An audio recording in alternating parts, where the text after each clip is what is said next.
I came up with my own approach to art called neoteric pop iconic clairvoyance. Neoteric means modern or new. The pop iconic element definitely is in my work. And the clairvoyant aspect is there as well. That's the part of the muses talking into my head, the numbers that appear, the phrases. I wanted to have my own unique style so that eventually I don't even have to put my name on it.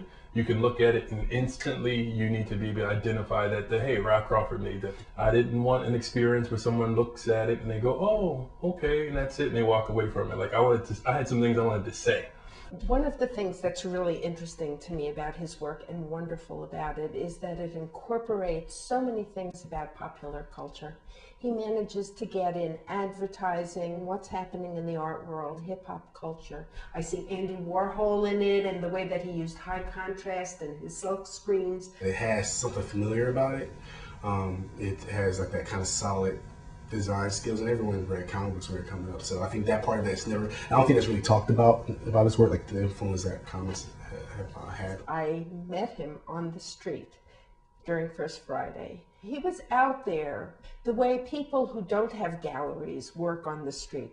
But he had a show coming up at a gallery. And this was one of the ways that he was drumming up attention for his show.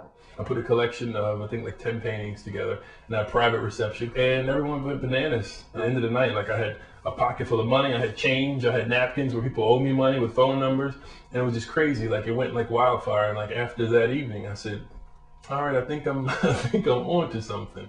He called me, he's like, yo man, I'm gonna paint on stage with the Roots on New Year's. Which was like, just telling me that, I thought that was it was huge at the time. I said, you just started painting again, and now from here to there, within like, of course, like a few months, I thought that was pretty dope. And what was special about that show, it marked a lot of transition and convinced people to buy artwork at a high margin, especially in this day and age. And as a new artist, it was pretty, to me, I thought it was pretty ballsy.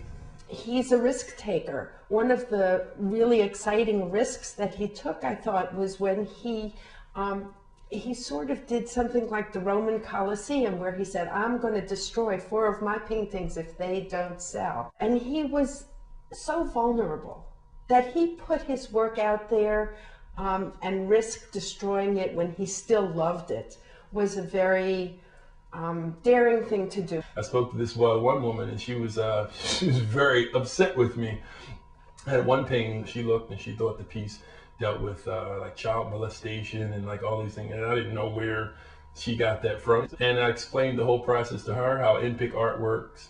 She took the meaning and she got a new layer and understanding of the work, and she was like, oh, and she calmed down. I would like to be known for introducing a new approach to art, even if possible to destroy or smash the old image of we have as artists. He's not a guy who's ever going to rest on his laurels. You know what I just figured out today too?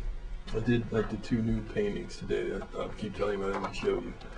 After I did these 2 paintings, they kind of changed up. Not, it didn't change things, but it added a new dimension to what I'm doing. There's even 2 categories now. There's in pop and there's in pick.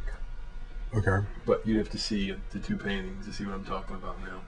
How's in pop gonna fit in? In pop is what you've been seeing. Oh, interesting. And I just painted in pick. I have to make a trip across the Yeah, you gotta see it.